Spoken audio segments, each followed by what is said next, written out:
Dans cette vidéo, vous allez apprendre à développer votre premier modèle de machine learning. Et ce modèle, ça va être un modèle de régression linéaire. Alors, les gens se disent parfois, la régression linéaire, c'est juste caser une droite au milieu d'un nuage de points. Moi, je croyais que le machine learning, c'était la reconnaissance vocale, la vision par ordinateur. Certes, mais vous allez voir que les process qu'on met en place pour caser cette droite au milieu de ce nuage de points sont exactement les mêmes qu'on va utiliser plus tard pour développer un modèle de reconnaissance vocale. Et la régression linéaire, c'est le modèle le plus simple pour débuter en machine learning. C'est parti. Rappelez-vous, dans la dernière vidéo, on a vu les 4 étapes indispensables pour résoudre un problème d'apprentissage supervisé. La première étape, c'est importer un dataset qui contient des features et une target. La deuxième étape, c'est développer un modèle avec ses paramètres et la machine va apprendre les paramètres. La troisième étape, c'est développer une fonction coût associée à ce modèle.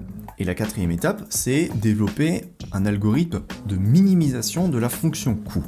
Le conseil que j'ai à vous donner, c'est quel que soit le problème d'apprentissage supervisé que vous cherchiez à résoudre, écrivez toujours sur une feuille ces 4 étapes en notant quelles sont les dimensions de votre dataset, combien il y a de lignes, combien il y a de features, quel est le modèle que vous cherchez à développer, quelle est la fonction coût. Et dans cette vidéo, on va faire exactement ça pour la régression linéaire. C'est parti. Ok, alors dans cet exemple de régression linéaire, on va utiliser un dataset dans lequel on a 6 exemples, comme vous pouvez le voir, 1, 2, 3, 4, 5, 6, avec lequel on aura une seule variable x, donc une seule feature. Donc, comme on l'a vu dans la dernière vidéo, on peut écrire que m égale 6 et n est égal à 1. Et pour désigner certains exemples en particulier, comme on l'a vu dans la dernière vidéo, on écrira x superscript entre parenthèses i pour désigner le ième exemple. Alors, dans le cadre d'une régression linéaire, le modèle qu'on veut développer, c'est un modèle linéaire. Alors ce modèle, on ne connaît pas les paramètres. Par contre, on peut imposer à la machine un modèle. Et c'est ce qu'on va faire. Donc, on va développer un modèle f de x qui est égal à ax plus b. Ouais, c'est une fonction affine. Où les paramètres a et b, donc les coefficients de notre fonction affine, on ne les connaît pas. Ça va être le rôle de la machine de les trouver. Et vu qu'on ne les connaît pas, pour l'instant, on ne peut pas tracer notre droite, on ne peut pas la placer. Mais on sait qu'on aimerait avoir une droite qui ressemble à ça. Voilà, une droite qui rentre plutôt bien dans le nuage de points. Sauf que quand on ne connaît pas ces paramètres, eh bien, on va d'abord en donner des paramètres aléatoires, random. Donc, ça pourrait nous donner une droite qui ressemble à ça au début. Donc là, la machine va mesurer les erreurs, elle va calculer la fonction coût entre le modèle qu'elle est en train de développer avec des paramètres A et B qu'on a choisi aléatoirement et les vraies valeurs de Y qu'il y a dans le dataset. Donc elle va mesurer les erreurs entre le modèle et nos différents points. Donc là, imaginez, on a un dataset dans lequel Y, c'est le prix d'un appartement, et là, on avait un XI qui nous donnait un prix YI de 300 000 euros. Voilà, 300 000. Et nous, avec notre modèle, f de xi, donc la réponse que notre modèle nous donne pour cette valeur de x, on va dire que c'est 200 000 euros. Et bien, vous vous diriez, on a fait une erreur de 300 000 moins 200 000, donc 100 000.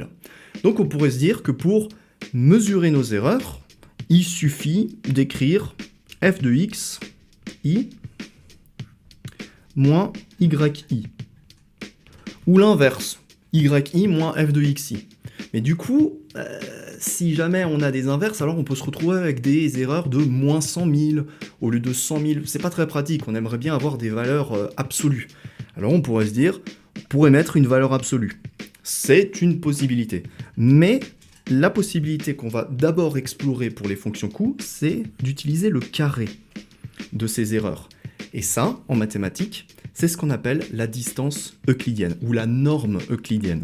C'est la distance directe entre deux points, ce point-là et ce point-là, dans la géométrie euclidienne.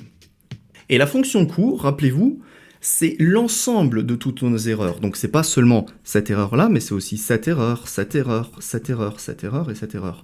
Alors on a deux possibilités. Soit on écrit autant d'équations qu'on a de points dans notre dataset, ce qui est beaucoup, parce que là on n'en a que 6, mais imaginez qu'on a un dataset avec 10 000 points. Ça nous donnerait 10 000 erreurs, c'est beaucoup trop. Donc on choisit de rassembler toutes nos erreurs dans cette fonction coût, qu'on va appeler J, par convention. Et cette fonction coût, elle ne dépend que des paramètres de notre modèle. Donc ici, on a deux paramètres A et B. Pourquoi elle dépend que des paramètres? Parce que notre dataset, c'est la réalité, on ne peut pas le changer, notre dataset. Alors que les paramètres vont influencer directement sur l'erreur. Si on a un modèle bleu, comme celui qui est dessiné là, on va avoir des erreurs assez grandes, alors que si on change les paramètres de notre modèle, et qu'il devient comme ça, les erreurs vont être beaucoup plus petites. Je pense que vous avez compris l'idée. Et donc on choisit de prendre la moyenne de toutes nos erreurs, donc cette erreur, plus cette erreur, plus cette erreur, etc., divisé par le nombre d'erreurs, c'est-à-dire le nombre de points qu'on a. Donc on va diviser par m, multiplié par la somme de i allant de 1 à m, de toutes les erreurs, donc de tout le carré des différences. Et en réalité, on rajoute un petit coefficient 1/2, juste pour rendre les maths un petit peu plus pratiques par la suite. Vous verrez pourquoi dans la prochaine vidéo. Et ça, eh bien, ça définit notre fonction coût. Et c'est extrêmement important en machine learning. Au passage, cette fonction coût, elle porte un nom. En français, on l'appelle l'erreur quadratique moyenne. Et en anglais, on appelle ça mean squared error. Donc vous avez vu, en seulement quelques minutes, on a déjà fait 3 notions sur les 4. Ça va vraiment très vite. C'est cool. Donc, à ce stade, on a un modèle, on a une fonction coût. Rappelez-vous, la 4e notion, maintenant, c'est de trouver un algorithme de minimisation de cette fonction coût. Alors, cette fonction coût, si on l'observe, par exemple, par rapport au paramètre A, la fonction coût étant ici une somme de carrés, elle a la même allure qu'une fonction carré elle-même, et une fonction carré, ça a une allure parabolique, donc quelque chose qui ressemble à ça. Et sur cette fonction, on cherche donc le minimum de J par rapport à A. Le minimum, c'est clair, il se situe quelque part ici, et quand on l'atteint, on a alors la valeur de A idéale, celle qui va nous donner un modèle qui rentre vraiment bien dans notre nuage de points et avec lequel, je me permets d'effacer tout ça, avec lequel on va vraiment avoir de toutes petites erreurs, en tout cas les erreurs les plus faibles possibles, ou en tout cas la somme des erreurs la plus faible possible.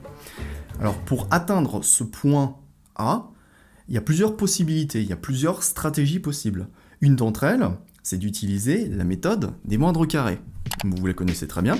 La méthode des moindres carrés, elle énonce qu'on va chercher le point A pour lequel la tangente en J va être horizontale.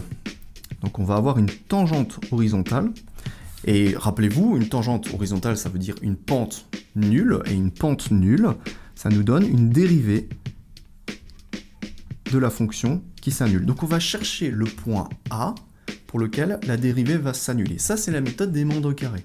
Maintenant, il existe d'autres méthodes. La plus populaire en machine learning, c'est la méthode de la descente de gradient. Gradient descent. Donc, on prend un point A au hasard, comme je vous ai dit, on se perd quelque part sur cette courbe J, et on va choisir de mesurer la dérivée, donc d rond J par rapport à d rond A, et on va aller dans la direction de la pente qui descend. Et on va faire un petit pas, puis on va recommencer, on va recalculer la dérivée, on va refaire un petit pas, on va recalculer la dérivée, on va refaire un petit pas, etc. Donc au final, on va converger vers la valeur de A optimale, j'ai envie de dire. Alors vous pourriez vous demander pourquoi j'utiliserais la méthode de la descente de gradient, qui ne fait que converger, alors que je peux utiliser la méthode des moindres carrés qui me donne directement la bonne réponse. Eh bien, je vous expliquerai tout ça plus en détail dans une prochaine vidéo, mais pour faire simple, la méthode des moindres carrés, qui est donc la méthode des équations normales, implique de faire des inversions de matrices.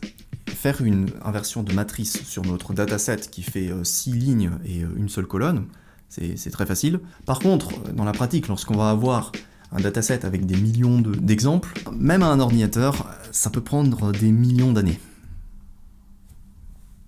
C'est loin. Donc, pour les problèmes extrêmement complexes en machine learning, on préfère utiliser la méthode de la descente de gradient et on verra ça dans la prochaine vidéo. Voilà, donc c'est tout pour cette vidéo dans laquelle on a vu comment développer un modèle linéaire et comment trouver la fonction coût associée à ce modèle linéaire. Le conseil que vous pouvez retenir, c'est que à chaque fois que vous travaillez sur un problème d'apprentissage supervisé, donc dans lequel on a un dataset avec des X et des Y, eh bien, prenez une feuille et un stylo et écrivez ces 4 étapes. Écrivez les dimensions de votre dataset, votre modèle, votre fonction coût, et vous verrez qu'ainsi vous éliminerez 80% des bugs que vous pourriez avoir au moment d'écrire votre programme. Voilà, en complément, vous êtes libre de recevoir une copie de mon livre Apprendre le machine learning en une semaine. Si cette vidéo vous a plu, merci de vous abonner et merci de me laisser un commentaire. Je vous dis à très vite pour la prochaine vidéo.